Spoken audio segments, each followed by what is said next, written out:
కెరియర్కి వస్తే మీరు ఇప్పుడే అన్నారు ఒక పీక్లో స్టార్ట్ అయ్యారు, మళ్ళా పడ్డారు, ఇప్పుడు మళ్ళీ స్టార్ట్ అవుతున్నారు, వరుసగా సినిమాలు సైన్ చేస్తున్నారు.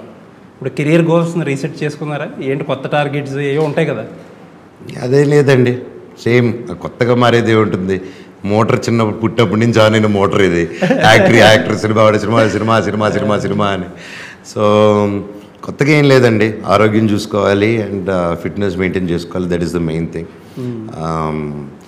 అండ్ ఇప్పుడులాగే సిన్సియర్గా వెళ్ళి మన పని చేసుకొని రావాలి.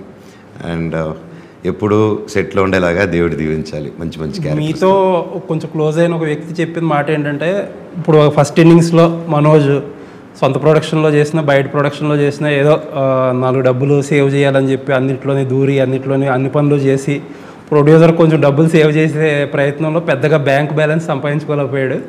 సెకండ్ ఇన్నింగ్స్లో సంపాదించుకుంటాడేమో అంటున్నారు. ఏంటి బ్యాంక్ బ్యాలెన్స్? హ్యాపీయా? పని చేసుకుంటూ వెళ్తే డబ్బు అదే వస్తుందండి, డబ్బు వెతుక్కుంటూ వెళ్తే డబ్బు రాదు. బాగా పని చేసినప్పుడు కూడా రాలే డబ్బులు పెద్ద? లేదండి, అప్పుడు వచ్చింది సస్టైన్ అయ్యాను కదండి. రాలేదంటే తప్పు కదా అది. నేను ఎలా సస్టైన్ అయి ఉంటాను, ఎలా నా లైఫ్ గడుపుంటాను. అండ్ ఏ రోజుకి దేవుడి దయ వల్ల 10 మందికి భోజనం పెట్టగలుగుతున్నాం. అది నిజంగా అది ఆ దేవుడి బ్లెస్సింగ్స్. ఎన్ని కష్టాలు వచ్చినా ఏది వచ్చినా పొయ్యి వెలుగుతుంది, నాకు అది చాలు. అండ్ 10 ఇంటికి వచ్చే వాళ్ళకి కడుపు నింపగలుగుతున్నాం. అండ్ అంతకంటే దేవుడిని ఇంకేం అడగగలుగుతాం అండి. ఎస్, ఆర్థిక కష్టాలు వస్తాయి, ఎవరికైనా వస్తుంది. అమితాబ్ బచ్చన్ గారికే వచ్చింది, అది గ్రేట్ ఇన్స్పిరేషన్. బాధకి ఎప్పుడైనా బాగా కష్టం ఆయనకే వచ్చింది, ఒళ్ళు కొరుక్కో ఎరుకొని. సో అలాగే ముందుకు వెళ్తున్నా తప్ప ఇదొక ఎక్స్పీరియన్స్ అండి నాకు కూడా. It's great experience. అండ్ కష్టం వచ్చింది, ఆ కష్టం కూడా తిరిగి చూస్తే ఎంతో నేర్చుకున్నాం. తన అన్నీ మా పిల్లలు చిన్న పసిపిల్లలుగానే ఉన్నప్పుడు ఎవరు ఏంటి అంత క్లియర్గా దేవుడు నేను చూడాలి కాబట్టి చూపించాడండి. ఐ బిలీవ్ ఇన్ ఇది.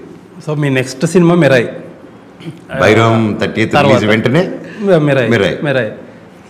చాలా ఎక్సైటింగ్ థింగ్స్ నేనైతే విన్నా. ఏంటి మనోజ్కి కూడా చాలా బిగ్ బ్రేక్ అంటున్నారు. ఏంటి, how excited are you? Pitch excited అండి. It's come out. బైరవం మొత్తం ఒక స్టైల్ ఉంటే Mirai completely different style. And director Karthik Ghattamaneni గారు కూడా దుమ్ము లేపారు దాన్ని. అది వేరే మ్యాజికల్ ఎక్స్పీరియన్స్ అండి. అండ్ ఈ వీక్లోనే త్వరలో బహుశా ఆ ట్రైలర్ కూడా, కొత్త ట్రైలర్ రాబోతుంది బయటికి. ఐఎమ్ వెయిటింగ్ మీ అందరితో పాటు ఆ ట్రైలర్ చూడాలని. సో ఫైనల్గా 9 సంవత్సరాల తర్వాత వస్తున్నారు భైరవంతో. మనోజ్ని అభిమానించే వాళ్ళు చాలామంది ఇంకా ఉన్నారు, ఇప్పుడు కొత్తగా యాడ్ అయ్యేవారు కూడా ఉంటారు. సో ఏంటి భైరవంతో ఏం ప్రామిస్ చేయబోతున్నారు? ఈ సెకండ్ ఇన్నింగ్స్తో ఏం ప్రామిస్ చేయబోతున్నారు మిమ్మల్ని ఇష్టపడే వాళ్ళకి?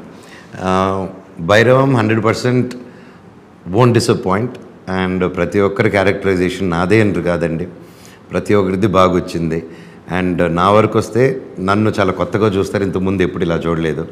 అండ్ ఈ టైప్ ఆఫ్ క్యారెక్టర్ నేను ఎప్పుడు ప్లే చేయలేదు. అండ్ నేను అనుకున్న దానికంటే, నేను ఏదైతే ఊహించుకొని సినిమా సైన్ చేసి లోపలికి వచ్చానో, డైరెక్టర్ గారు దానికంటే 200-300% ఎన్హాన్స్ చేశారండి. And I'm really grateful to my director and the producer గారండి. And the whole team, music director గారు కానీ, డిఓపి గారు కానీ, ప్రతి ఒక్కరు, ఎడిటర్ గారు, ఎవ్రీవన్ డిడ్ దర్ పార్ట్ అండి. ఇట్స్ గ్రేట్ టీమ్ వర్క్ అండ్ ఒక వండర్ఫుల్ క్యాప్టెన్షిప్లో జరిగిన టీమ్ వర్క్ ఇది. It was very nice talking to you Manoj గారు. లైక్వైజ్ అండి. అంటే చాలా హ్యాపీగా ఉంది మిమ్మల్ని ఇలా చూడడం, కానీ బట్ స్టిల్ మీ ఫేస్లో ఇంకా ఇదివరకట జోవియల్నెస్, లైవ్ వైర్గా ఉండేది ఇంకా కనిపించట్లేదు.